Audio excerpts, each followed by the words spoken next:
ዛሬ ይዤላችሁ የመጣሁት እንግዲህ ውስብስብ ወይም ዲቃላ ሆሄያት የምንላቸውን እንዴት በእንግሊዘኛ መጻፍና ማንበብ እንደምንችል እናያለን ማለት ነው። በባለፈው ቪዲዮ ተከታታይ ክፍል 1፣ ክፍል 2፣ ክፍል 3 እያለ ሙሉ የአማርኛ ፊደላትን በእንግሊዘኛ እንዴት እንደሚጻፉና እንደሚነበቡ አይተናል። ቪዲዮውን ያላያችሁ ካላችሁ ገብታችሁ ማየት ትችላላችሁ። እሺ ወደ ክላሳችን ስንገባ ውስብስብ ፊደላት ወይም ዲቃላ ሆሄያት ማለት ምን ማለት ነው ስንል በአንድ ፊደል ውስጥ ሁለት ድምጾች ማለት ነው። በአንድ ፊደል ውስጥ ሁለት ድምጾች ማለት ነው። ይህ ማለት ዋ ድምጽን ከሌላ ፊደል ጋራ የያዙ ናቸው ማለት ነው። ለምሳሌ ቷን ብንወስድ የቱና የዋ ውጤት ነች ማለት ነው። የቱና የዋ ውጤት ነች ማለት ነው። ስለዚህ እነዚህ ዲቃላዎችን ስናነባቸው ደግሞ ከንፈራችን ይዘረጋል። አሁን ቷ ስንል ከንፈራችን ይዘረጋል ማለት ነው። ቷ ስንል ከንፈራችን ይዘረጋል። ስለዚህ ስለ ዲቃላ ይሄንን ካልነ እንዴት እንደሚጻፉና እንደሚነበቡ ከነ ምሳሌዎቻቸው ጋራ የምናይ ይሆናል። እስከ ቪዲዮ ፍጻሜ ድረስ አብራችሁን ቆዩ። ደብተርና እስክርቢቶ በመያዝ ተከታተሉ። ኦኬ፣ እዚህ ጋር ውስብስብ ፊደላት ይላል። እዚህ ጋር ውስብስብ ፊደላት ወይም ዲቃላ ሆሄ የምንላቸው ማለት ነው። ብዙ ጊዜ ስምንተኛ ላይ የምናገኛቸው ውስብስብ ፊደላት። በዚህ ብሎክ ላይ የምናገኘው ውስብስብ ፊደላትን ነው። እዚህ ጋር ደግሞ በእንግሊዘኛ ሲጻፉ ይላል። እንዴት በእንግሊዘኛ እንደሚጻፉ ደግሞ እዚህ ጋር እናገኛለን። ምሳሌ እዚህ ጋር ደግሞ ምሳሌ ወይም ኤግዛምፕል እዚህ ጋር ምሳሌዎችን እናያለን ማለት ነው። ኦኬ፣ እቺ ኋ ነች። ኋ የብዙሃኑ ሀ ዲቃላ ነች ማለት ነው። ኋ በእንግሊዘኛ ስትጻፍ HUA HUA። እሺ HUA ምሳሌ ኋላ ሲል ኋን እዚህ እናገኛታለን ማለት ነው። ኋ እንግዲህ ኋላ። ይሄንን በእንግሊዘኛ መጻፍ ከፈለግነ እንዴት እንጽፋለን? ኋ ምትሏን ዳይሬክት ይቺ መውሰድ HUA ሲደመር ላ ደግሞ ማነች? ላ የሚለው ደግሞ LA አይደለ? ላ። አዎ። ስለዚህ HUALA ኋላ ይሆናል ማለት ነው። ኋላ ይሆናል ማለት ነው። ኦኬ፣ በጣም ጥሩ። እቺ ደግሞ ሏ ነች። ሏ ስንል ደግሞ LUA ሏ ስንል በእንግሊዘኛ LUA። ኦኬ፣ እዚህ ጋር ምሳሌ ስናይ ባሏ ይላል። ባሏ። ኦኬ፣ ባ እንግዲህ BA ነች። BA ነች። ሏ ማለት ደግሞ LUA ነው ብለናል። ስለዚህ BALUA ባሏ ይሆናል ማለት ነው። ባሏ ይሆናል። ኦኬ፣ እቺ ደግሞ ኋ ነች። የሐመር ውሃ ዲቃላ ምንላት ኋ። ስለዚህ ልክ ተመሳሳይ ነች። እንደ ብዙሃኑ ኋ ተመሳሳይ ነች ማለት ነው። HUA ኋ። ብዙ ጊዜ ትርጉም ያለው የአማርኛ ቃል በዚህ የሚጻፍ ስለማይገኝ ነው ይሄንን ጥያቄ ምልክት ያደረኩት ማለት ነው። ብዙ ጊዜ አናገኝም። የአማርኛ ቃል ትርጉም ያለው የአማርኛ ቃልን አናገኝም በዚህ የተጻፈ ማለት ነው። ኦኬ፣ ሟ ስንል ሟ ደግሞ እቺ ደግሞ ሟ ነች። MUA MUA። ኦኬ፣ ምሳሌ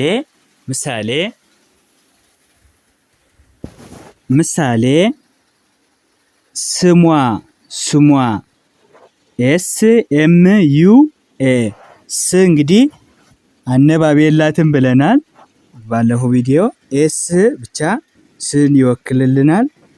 MUA ደግሞ ሟ እዚህ ጋር ያየነው ማለት ነው። ሟ። ስለዚህ ስሟ ሲል SMUA። ኦኬ፣ ወደ ቀጣይ ስንሄድ እቺ ደግሞ ሯ ነች። ሯ RUA ሯ ይሆናል ማለት ነው። RUA ኦኬ ምሳሌ ስናይ ወሯ ወሯ ወ እንግዲህ ደብሊው ኢ ነች። ሯ ደግሞ አር ዩ ኤ ስለዚህ ደብሊው ኢ አር ዩ ኤ ሯ ይሆናል ማለት ነው። ሯ ይሆናል ማለት ነው። ኦኬ በጣም ጥሩ። እቺ ደግሞ ሷ ነች። ሷ ደግሞ ኤስ ዩ ኤ ኤስ ዩ ኤ ምሳሌ ኤስ ዩ ኤ ሷ ሷ ምሳሌ እሷ እሷ እንግዲህ አነባቢ ነች ቅጥያ የላትም። አነባቢ ነች ቅጥያ የላትም። አና አ ከነቤተሰቦቿ ቅጥያ የላቸውም ብለናል። እን የምትወክልን ኢ ያለች እዚህ ኤስ ዩ ኤ ደግሞ ሷ የሚለውን ይወክልናል። ስለዚህ እሷ ማለት ኢ ኤስ ዩ ኤ እሷ ይልልናል ማለት ነው። በጣም ጥሩ። እዚህ ጋር ደግሞ ሿ ይላል። እዚህ ጋር ሿ እንግዲህ ኤስ ኤች ዩ ኤ ኤስ ኤች ዩ ኤ ሿ ምሳሌ ስናይ ሻሿ ሻ እንግዲህ ኤስ ኤች ኤ ሻ ነው ብለናል ባለፈው ቪዲዮ። ኤስ ኤች ኤ ሻ ሿ ደግሞ ኤስ ኤች ዩ ኤ ያው እዚህ ጋር የምናየው ማለት ነው። ኤስ ኤች ዩ ኤ ሿ ይሆናል ማለት ነው። ስለዚህ ሻሿ ይሄ ሻሿ ይላል። ኤስ ኤች ኤ ኤስ ኤች ዩ ኤ ሻሿ ይሆናል ማለት ነው። በጣም ጥሩ። እቺ ደግሞ ቋ ነች። ቋ ስንል ኬ ዩ ኤ ነች። ቋ ስንል ኬ ዩ ኤ ኦኬ። ምሳሌ ስናይ ቋንቋ ኦኬ። ቋንቋ ስንል ቋ ማናለች? ቋንቋ ስንል ኬ ዩ ኤ ኤን ኬ ዩ ኤ ኦኬ። ንን የምትወክል ኤ ናለች። ቋን ደግሞ የምትወክል ኬ ዩ ኤ ያለች ማለት ነው። ስለዚህ ሁለት ኬ ዩ ኤ ኤን ኬ ዩ ኤ ቋንቋ ይሆናል ማለት ነው። ኬ ዩ ኤ ኤን ኬ ዩ ኤ ቋንቋ። እቺ ከዚህ እስከዚህ ያለው እቺን ቋን ይወክልልናል። እቺ ኤን ንን ነው። ከዚህ እስከዚህ ያለው ደግሞ እቺን ቋን ይወክልልናል ማለት ነው። ስለዚህ ቋንቋ ይላል አንድ ላይ ማለት ነው። ኦኬ እቺ ደግሞ ቧ ቢዩኤ ቧ ይላል ማለት ነው። ልቧ ምሳሌ ስናይ ልቧ ኤል እንግዲህ ል ሳድስ ስለሆነች አነባቢ የላትም። ል ኤል ቢዩኤ ልቧ ኤል ልን ይወክልናል። ቢዩኤ ደግሞ ማንን? ቧን ማለት ነው። ቧን ስለዚህ ምን ይሆናል? ኤል ቢዩኤ ልቧ ይሆናል ማለት ነው። ኦኬ እዚህ ጋር ደግሞ ቀጥለን የምናገኛት ቫ ነች። ቫ ምንላት እንግዲህ ቪዩኤ ነች። ቪዩኤ ቫ ነች። ብዙ ጊዜ ትርጉም ያለው የአማርኛ ቃል ስለማይገኝ ነው። ያው ጥያቄ ምልክት ያደረኩት ብዙ ጊዜ የአማርኛ ትርጉም ያለው ቃል ስለማይገኝላት። እቺ ደግሞ ቷ ምንላት ይቺ ነች። ቲዩኤ ቲዩኤ ኦኬ ምሳሌ ስናይ ዝቷል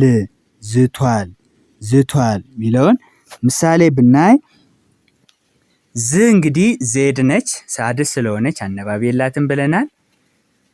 ኦኬ ቷ ደግሞ ቲዩኤ ያው እዚህ ጋር ቲዩኤ ይላል ማለት ነው። ል ደግሞ ሳድስ ስለሆነች አነባቢ ዝቷል የሚለው ዜድ ቲዩኤ ኤል ዝቷል ይሆናል ማለት ነው። በጣም ጥሩ። ይቺ ደግሞ ቿ ነች። ቿ ሲኤችዩኤ ቿን ይወክልናል ማለት ነው። ሲኤችዩኤ ቿን ይወክልናል። ብዙ ጊዜ ትርጉም ያለው አማርኛ ቃል አይገኝላትም ማለት ነው። አይገኝላትም። ኦኬ በጣም ጥሩ። እዚህ ጋር ደግሞ ቀጥለን የምናገኛት ይቺ ማነች? ኗ ነች። ኗ ማለት ኤንዩኤ ነች ማለት ነው። ኗ ኤንዩኤ። ኦኬ ምሳሌ ስናይ ሁኗል። ሁ እንግዲህ ኤችዩ ነው። ኗ ደግሞ ኤንዩኤ ነው ብለናል። ል አነባቢ የላትም፣ ኤል ብቻ ነች ማለት ነው። ል አነባቢ የላትም፣ ኤል ብቻ ነች። ስለዚህ ሁ ኤችዩ፣ ኗ ኤንዩኤ፣ ል ኤል። ስለዚህ ሁኗል ይላል ማለት ነው። ይሄ ሁኗል ሲል ኤችዩ ኤንዩ ኤ ኤል ይሆናል ማለት ነው። በጣም ጥሩ። ኟ ስንል ደግሞ ኟ ይቺ ነች። ጂኤንዩኤ ኟ ይሆናል ማለት ነው። ጂኤንዩኤ ኟ ይሆናል። ኦኬ ምሳሌ ሞኟ ስንል ሞ እንግዲህ ኤምኦ ነው። ኤምኦ ሞ ነው። ኦኬ ኟ ደግሞ ጂኤንዩኤ። ስለዚህ ኤምኦ ጂኤንዩኤ ሞኟ ይሆናል ማለት ነው። ኦኬ በጣም ጥሩ። እቺ ደግሞ ኳ ነች። ኳ በእንግሊዘኛ ስንጽፍ እንደ ቋ ነው። ስለዚህ ቋን ምን ብለናል? ኬዩኤ። ልክ እንደሷ ነው በእንግሊዘኛ ስንጽፍ። እቺ ኳ ነች። በእንግሊዘኛ ደግሞ እንደ ቋ ነው ማለት ነው። ኬዩኤ። ምሳሌ ኳስ። ስ እንግዲህ ሳድስ ነች፣ ኤስ ብቻ ነች። ኬዩኤ ኤስ ይሆናል ማለት ነው። ኬዩኤ ኤስ ኳስ ይሆናል ማለት ነው። በጣም ጥሩ። እሺ እቺ ደግሞ ዟ ነች። ዟ ዜድ ዩኤ። ኦኬ ምሳሌ አዟል። አ እንግዲህ አነባቢ ነች። አነባቢ ነች። ቅጥያ የላትም፣ ኤ ብቻ ነች ማለት ነው። ዟ ደግሞ ዜድ ዩኤ ነው ብለናል። ልኤል። ስለዚህ አዟል። ኤ ዜድ ዩኤል አዟል ይሆናል ማለት ነው። በጣም ጥሩ። እቺ ደግሞ ዣ ነች። ዣ ዜድ ኤች ዩኤ ዣ ይሆናል ማለት ነው። ዣ ይሆናል። ብዙ ጊዜ ትርጉም ያለው የአማርኛ ቃል አይገኝላትም ማለት ነው። በጣም ጥሩ። እቺ ደግሞ ዷ ነች። ዷ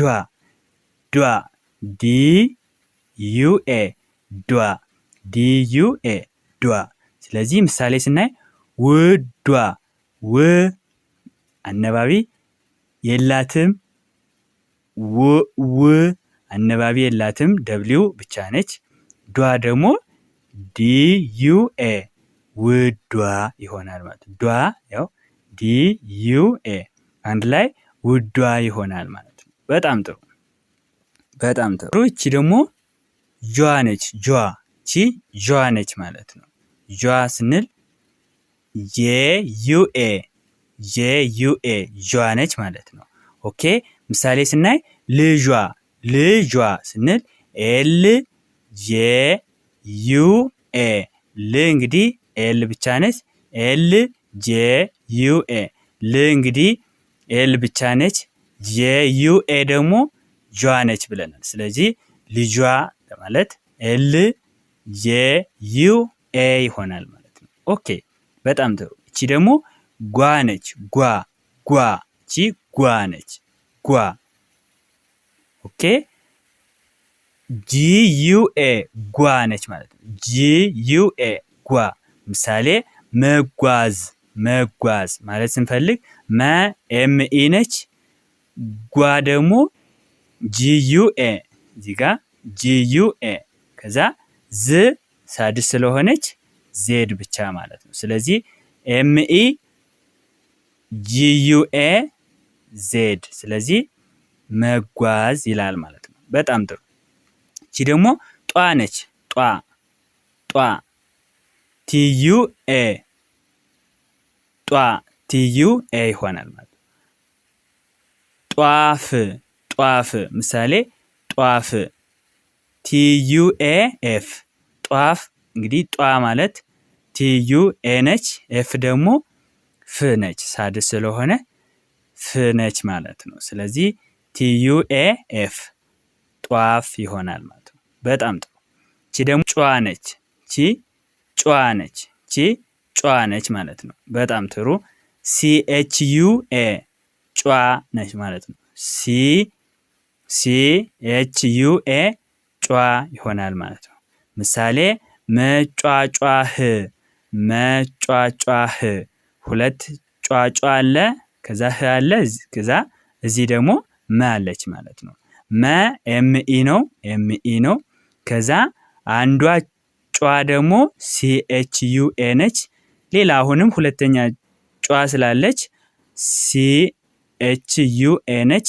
ከዛ ህ ኤች ብቻ ነች ማለት ነው። ስለዚህ ኤምኢ ሲኤችዩኤ አንዷ ጯን ይወክላል። ሲኤችዩኤ ሁለተኛዋን ጯን ይወክላል። ስለዚህ ህ ኤች ይሆናል ማለት ነው። ስለዚህ አንድ ላይ መጯጯህ። በጣም ጥሩ። እቺ ደግሞ ጧ ነች። ጧ ፒዩኤ ነች። ፒዩኤ ብዙ ጊዜ ትርጉም ያለው የአማርኛ ቃል አይገኝላትም። ኦኬ፣ በጣም ጥሩ። እቺ ደግሞ ጿ ነች። ቲኤስዩኤ ጿ ነው ማለት ነው። ቲኤስዩኤ ጿ። ምሳሌ ገጿ ገ እንግዲህ ጂኢ ነው። ጂኢ ነው። እሺ ጿ ደግሞ ቲኤስዩኤ ነው ብለናል። ቲኤስዩኤ ገጿ ጂኢ ቲኤስዩኤ ገጿ ይሆናል ማለት ነው። በጣም ጥሩ።